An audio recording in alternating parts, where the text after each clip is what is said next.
external obstetrician examination. It will be one of your practical skill too. Oh my gosh.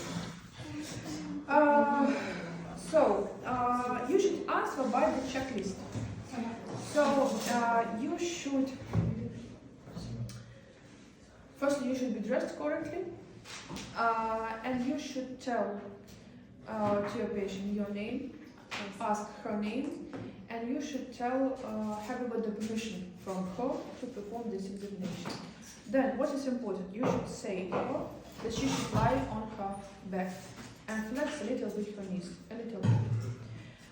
So then you should stand on her right side, and the first maneuver will identify the height of the fundus. So we put our both hands like this one, and I'm making the maneuver, and I should say the conclusion. So I identify the fundus, and I can identify the large part of the fetus that will lie near the fundus. So my conclusion will be that the height of the fundus corresponds at, for example, 38 weeks of the pregnancy, and I can identify the fetus's buttocks. Then I lead my hands to the lateral parts of the walls, and I can palpate by the other hand and fix the other, and then I should change my hands, and I should say how the fetus is lying. So I can say in this case how the fetus is lying. What lie it will be? Longitudinal, yeah. So it will be the longitudinal lie, and I can say about the position. So the position can be the first and the second, yeah. So the first position means that the fetus's back will lie to the left side. The second position means the fetus lies to the right side. And the view can be the anterior or posterior. So anterior view means that the fetus's back will lie to the anterior uterus wall, and the posterior view means that fetus's back will lie to the posterior uterus wall. So I identified, for example, the first menu view. By the second menu view I palpate, and I can say that the fetus lies longitudinally. It has the second position and anterior view. Yeah. Then I should identify the type of the presentation. So the presentation, either fetus lies longitudinally, can be the cephalic or the bridge.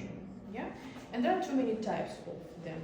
So more commonly we can have the cephalic presentation. Yeah. So I should put my hand like this one. Yeah.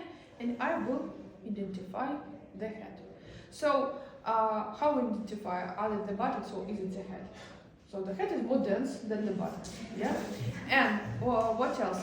If the head will be not engaged to the pelvis entrance, I can move it a little bit. So I can't make the same with the buttocks. So I identified the cephalic presentation, and now I should rotate to the woman's leg, and I should try to put my hands between the pubis joint and the presenting part. So if there will be the space between it means the presenting part will be not engaged to the pelvis entrance. If there will be no space, presenting part is engaged to the pelvis entrance. That's all. So you have the permission, you told your name and her name, you have the permission, you should tell how she should lie. Then you perform the first menu view, say that it corresponds at 38 weeks of pregnancy, and I can identify the buttocks. Then I can identify the second position of the fetus, an anterior view. Then cephalic presentation. Presenting part is engaged to the pelvis entrance. That's all. The practical skill is over.